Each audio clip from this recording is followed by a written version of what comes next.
नमस्कार मंडळी. श्रावण महिना म्हटलं की आपल्या मनात सर्वात आधी भगवान शिव, मंदिरातील घंटानाद, शिवलिंगावर होणारा अभिषेक, बेलपत्राचा सुगंध आणि पावसाने हिरवगार झालेला निसर्ग डोळ्यांसमोर येतो.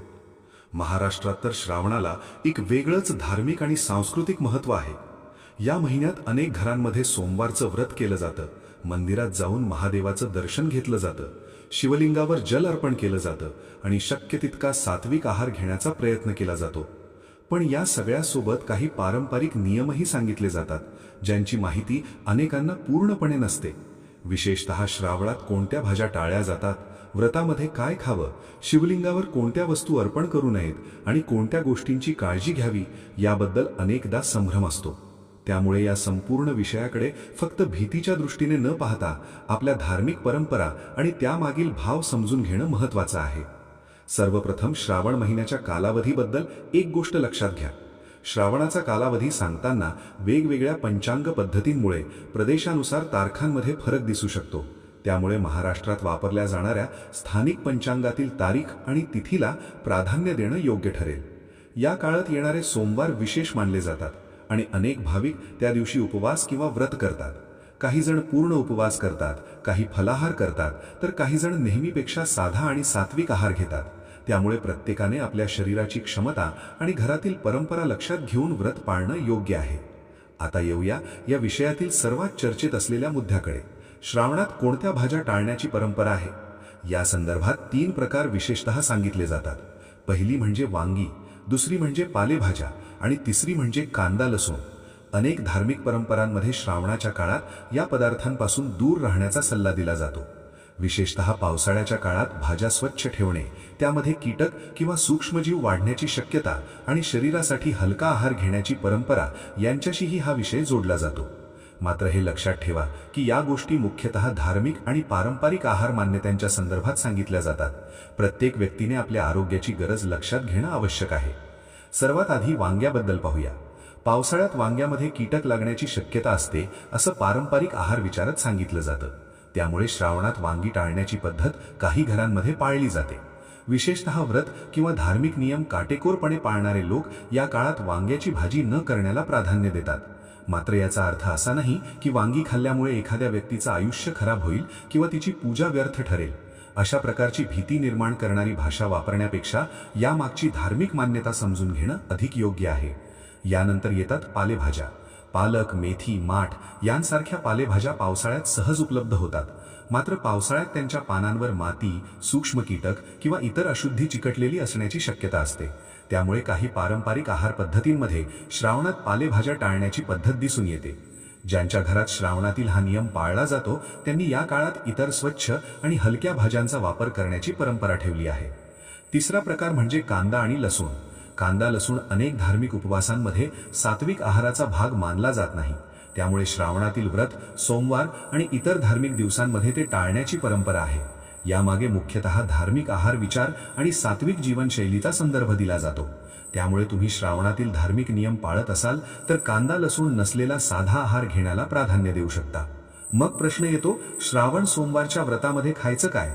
उपवास करताना फक्त काही पदार्थ टाळणं पुरेसं नाही, शरीराला आवश्यक ऊर्जा मिळणंही महत्त्वाचं आहे. पारंपरिक फलाहारामध्ये बटाटा, कुट्टूचं पीठ, दही, काकडी, दुधी भोपळा, फळे, खीर, मिश्री आणि सैंध मीठ यांसारख्या पदार्थांचा वापर केला जातो. काही जण कुट्टूची भाकरी किंवा थालीपीठासारखे पदार्थ बनवतात, तर काही जण दही, काकडी, फळे किंवा खीर घेतात. अर्थात प्रत्येक घरातील व्रताची पद्धत वेगळी असू शकते.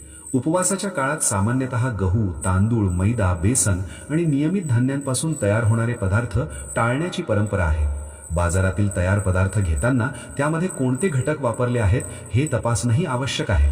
कारण एखादा पदार्थ बाहेरून उपवासाचा दिसत असला तरी त्यात नेहमीचं पीठ, मसाले किंवा इतर व्रताला न चालणारे पदार्थ असू शकतात. आहारासोबतच श्रावणात मन आणि वाणीवर संयम ठेवण्याचाही संदेश दिला जातो. फक्त उपवास करून बाकी दिवसभर राग, भांडण, निंदा किंवा अपशब्द वापरणं हा भक्तीचा उद्देश नाही. म्हणून या महिन्यात शक्य तितकं शांत राहणं, घरातील मोठ्यांचा आदर करणं, गरजू व्यक्तीला मदत करणं आणि कोणाचं मन जाणीवपूर्वक न दुखावणं हा देखील महत्त्वाचा भाग आहे. आता आपण पुढे शिवपूजेतील आणखी एक महत्त्वाच्या विषयाकडे वळणार आहोत. शिवलिंगावर नेमकं काय अर्पण करावं आणि कोणत्या वस्तू अर्पण करू नयेत, कारण अनेक जण श्रद्धेने पूजा करताना काही वस्तू चुकून अर्पण करतात. तुळस, सिंदूर, हळद आणि केतकीच्या फुलाबाबत कोणत्या धार्मिक मान्यता आहेत, बेलपत्र कसं असावं, जलाभिषेक कसा करावा आणि या सगळ्या मागचा भाव काय आहे हे पुढच्या भागात सविस्तर समजून घेऊया. आता आपण शिवपूजेतील त्या महत्त्वाच्या नियमांकडे वळूया, ज्यांची माहिती प्रत्येक शिवभक्ताला असणं उपयोगी ठरेल. श्रावणात महादेवाला जल अर्पण करणं, बेलपत्र वाहणं आणि अभिषेक करणं ही आपल्या परंपरेतील अत्यंत सुंदर पद्धत आहे. पण पूजा करताना फक्त कोणती वस्तू अर्पण करायची हे माहीत असणं पुरेसं नाही. काही वस्तू शिवलिंगावर अर्पण करण्याची परंपरा नाही हेही समजून घेणं आवश्यक आहे. उपलब्ध माहितीनुसार तुळशी, सिंदूर, हळद, केतकीचं फूल, शंखातून जल आणि तुटलेले तांदूळ शिवलिंगावर अर्पण करू नयेत अशी धार्मिक मान्यता सांगितली आहे. सर्वप्रथम तुळशीबद्दल बोलूया. तुळशीला भगवान विष्णूंशी संबंधित पवित्र वनस्पती मानलं जातं आणि वैष्णव परंपरेमध्ये तिचं विशेष महत्त्व आहे. त्यामुळे शिवलिंगावर तुळशीपत्र अर्पण न करण्याची परंपरा अनेक ठिकाणी पाळली जाते. विशेषतः सिंदूर हा सौभाग्य आणि शृंगाराशी जोडला जातो, तर भगवान शिवांना वैराग्य आणि संन्यासाचं प्रतीक मानलं जातं. त्यामुळे शिवलिंगावर सिंदूर न अर्पण करण्याची धार्मिक मान्यता आहे. हळदीबाबतही शिवपूजेमध्ये अशीच परंपरा सांगितली जाते. केतकीच्या फुलाबाबत तर एक प्रसिद्ध पौराणिक कथा सांगितली जाते. त्यामुळे श्रावणात महादेवाची पूजा करताना केतकीचं फूल वापरणं टाळलं जातं. याच्या उलट महादेवाला काय अर्पण करावं? शुद्ध जल, कच्चं दूध, दही, मध, गंगाजल, बेलपत्र, धतुरा, भस्म आणि पांढरी फुलं अर्पण करण्याची परंपरा सांगितली आहे. पण इथे एक अतिशय सुंदर गोष्ट लक्षात ठेवण्यासारखी आहे. महादेवाला फक्त मोठ्या प्रमाणात पूजा साहित्य अर्पण केलं म्हणून भक्ती मोठी होत नाही. मनात श्रद्धा, प्रामाणिकपणा आणि नम्रता असणं अधिक महत्त्वाचं आहे. मनात कपट नसेल, अहंकार नसेल आणि आपण कोणाचं वाईट जाणून बुजून करत नसू तर साधी पूजा आणि एक लोटा स्वच्छ जल देखील भक्तीची भावना व्यक्त करू शकतो, असा या माहितीचा मुख्य संदेश आहे. आता आपण बेलपत्राबद्दल थोडं अधिक जाणून घेऊया. श्रावणात महादेवाला बेलपत्र अर्पण करण्याची परंपरा सर्वश्रुत आहे. पण बेलपत्र कुठलं सुद्धा उचलून शिवलिंगावर ठेवायचं नसतं अशी धार्मिक पद्धत सांगितली जाते. बेलपत्र शक्यतः स्वच्छ, ताजं, कीड नसलेलं आणि सुकलेलं नसावं. 3 पानांचं बेलपत्र मिळालं तर ते अधिक योग्य मानलं जातं. झाडावरून बेलपत्र घेतल्यानंतर त्यावर धूळ असेल तर ती हलक्या हाताने स्वच्छ करता येते. मात्र साबण, डिटर्जंट किंवा कोणत्याही रसायनाचा वापर करू नये. आणखी एक गोष्ट, बेलपत्र अर्पण करताना मनात मी इतकी मोठी पूजा केली असा अहंकार ठेवण्याची गरज नाही. आजकाल अनेक जण पूजा करण्यापेक्षा तिचे फोटो किंवा व्हिडिओ सोशल मीडियावर दाखवण्यात जास्त उत्सुक असतात. पण भक्ती ही प्रदर्शनासाठी नसून आत्मशुद्धीसाठी आहे, हा या माहितीमधील अतिशय महत्त्वाचा संदेश आहे. त्यामुळे पूजा करताना मोबाईल बाजूला ठेवून काही क्षण शांतपणे महादेवाचं स्मरण करणं अधिक अर्थपूर्ण ठरू शकतं. आता आपण जलाभिषेकाकडे वळूया. सकाळी स्नान करून स्वच्छ कपडे परिधान केल्यानंतर देवघर स्वच्छ करावं आणि शिवलिंगावर शुद्ध जल अर्पण करावं अशी परंपरा आहे. पाणी अर्पण करताना मनात ओम नमः शिवाय या मंत्राचा जप करता येतो. उपलब्ध माहितीनुसार बेलपत्र अर्पण करण्यापूर्वी शिवलिंगावर स्वच्छ पाणी किंवा गंगाजलाने अभिषेक करण्याची पद्धत सांगितली आहे. त्यानंतर बेलपत्र हळुवारपणे अर्पण करून शांतपणे ध्यान करण्याचा सल्ला दिला आहे. मंडळी, याच ठिकाणी आणखी एक महत्त्वाची गोष्ट सांगितली जाते. पूजा किती मोठी आहे यापेक्षा ती किती मनापासून केली जाते हे महत्त्वाचं आहे. एखाद्या भक्ताकडे मोठी पूजा करण्यासाठी पैसे नसतील तरी तो फक्त 1 लोटा स्वच्छ जल घेऊन महादेवासमोर उभा राहू शकतो. आपल्या मनातील इच्छा, चिंता आणि कृतज्ञता महादेवासमोर व्यक्त करू शकतो. या भावनेला या परंपरेत विशेष महत्त्व दिलं जातं. आता आपण देवघरातील 1 लोट्या पाण्याबद्दल सांगितलेली परंपरा पाहूया. उपलब्ध माहितीनुसार दररोज सकाळी मंदिरात किंवा देवघरात 1 लोटा स्वच्छ पाणी ठेवण्याची पद्धत सांगितली आहे. काही धार्मिक मान्यतांनुसार देवघरात ठेवलेलं हे पाणी घरात शांती आणि सकारात्मक वातावरणासाठी शुभ मानलं जातं.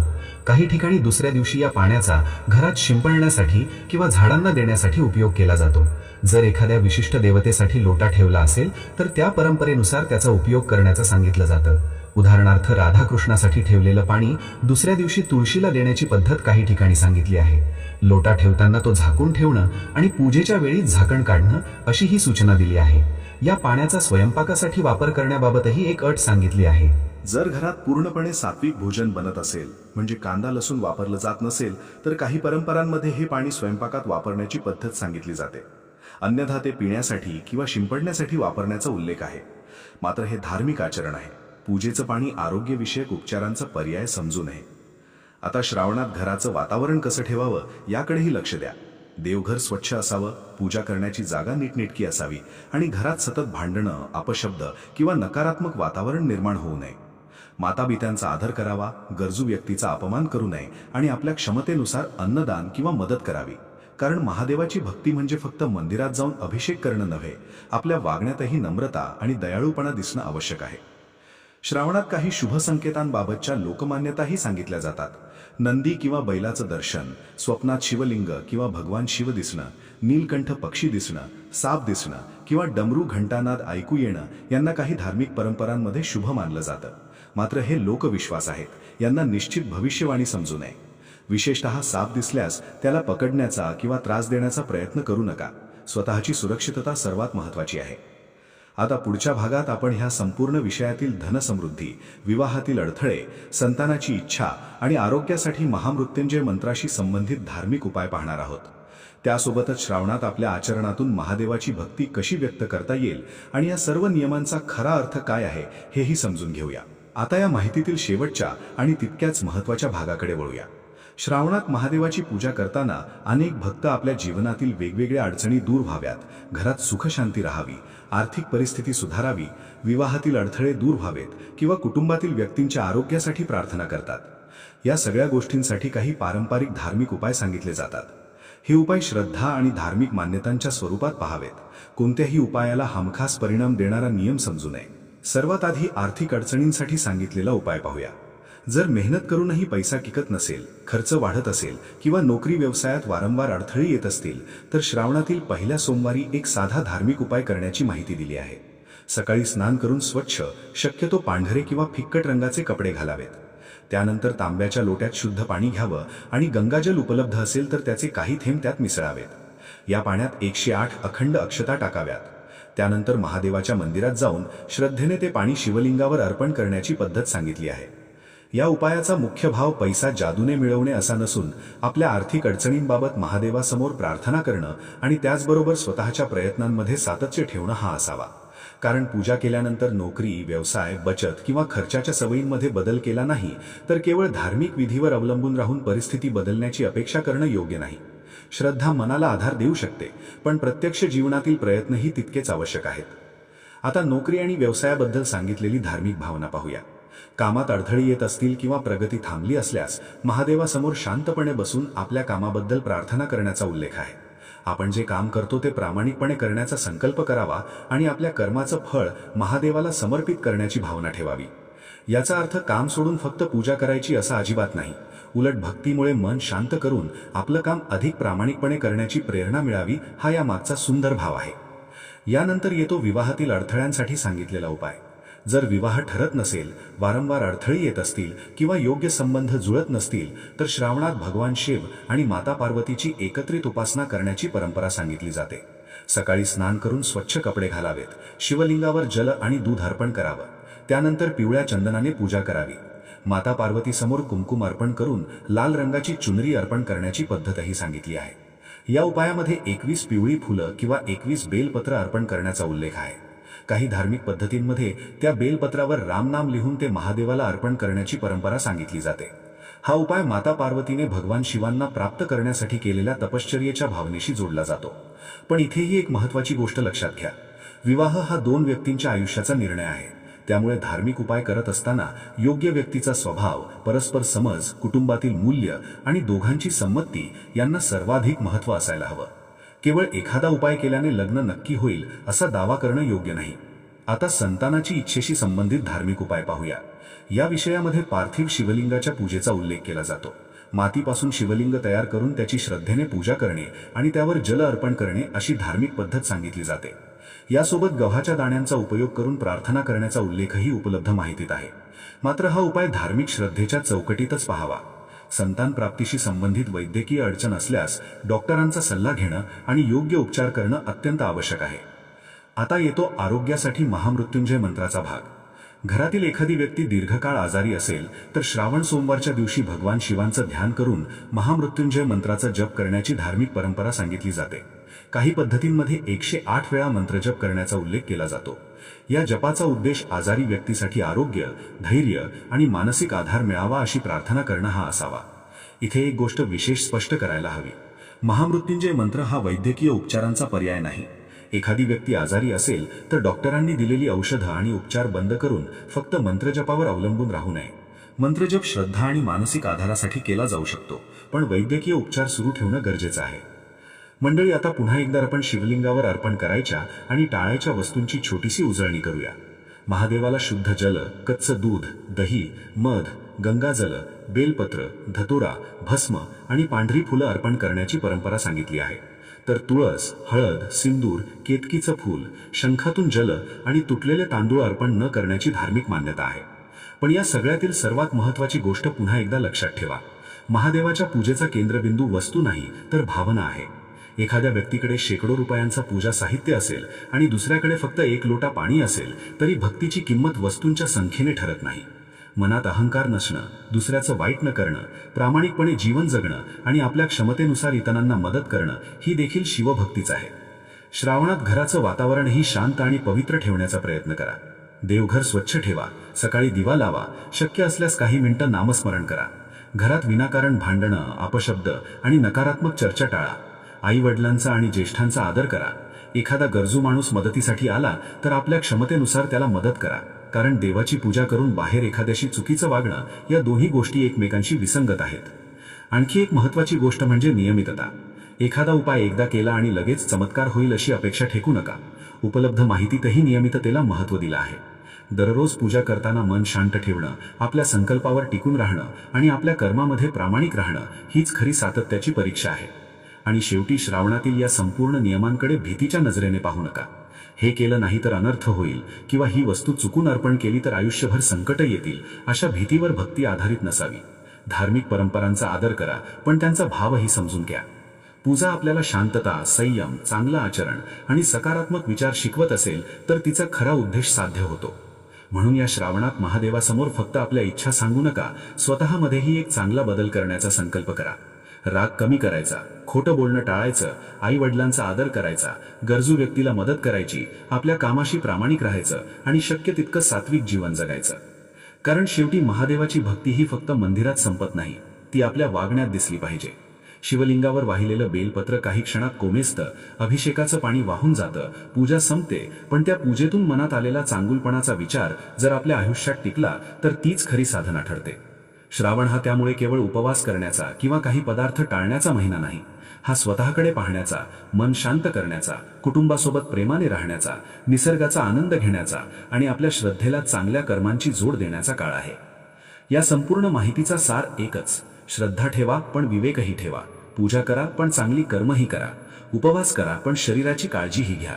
महादेवाकडे मागा पण आपल्या प्रयत्नांवरही विश्वास ठेवा. आणि जेव्हा तुम्ही श्रावणातील एखाद्या सोमवारी शिवलिंगासमोर शांतपणे उभे राहाल तेव्हा मोठ्या मोठ्या इच्छा मागण्यापूर्वी एक छोटी प्रार्थना नक्की करा. मन शांत राहू दे, योग्य मार्गाने चालण्याची बुद्धी मिळू दे आणि आपल्या हातून कुणाचंही जाणून बुजून वाईट होऊ नये. याच भावनेने या पवित्र महिन्यात महादेवाची आराधना करा आणि आपल्या घरात प्रेम, शांती आणि सद्भावना टिकवण्याचा प्रयत्न करा. हर हर महादेव.